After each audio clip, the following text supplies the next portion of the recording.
arrangements are obviously a very important part of family law. After all, we are dealing with those most vulnerable in any separation, and that is children.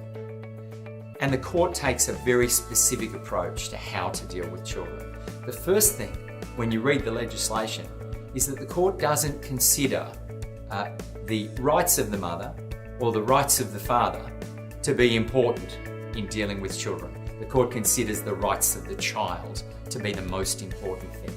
And that's why the process, which is set out in the family court to deal with what happens when parties separate, is very much geared towards the best interests of the children. So ultimately, the expectation of the law is that both parties should have an involvement in the children's lives, whether they're mothers or fathers. A father's involvement in their child's life is just as important at law as a mother's. And the way in which the court looks at what is best for the children is to consider all the circumstances, but mostly to consider how the involvement of both parties in the child's lives, and even extended parties such as grandparents and other close family relatives, should also be considered in making what we call parenting orders.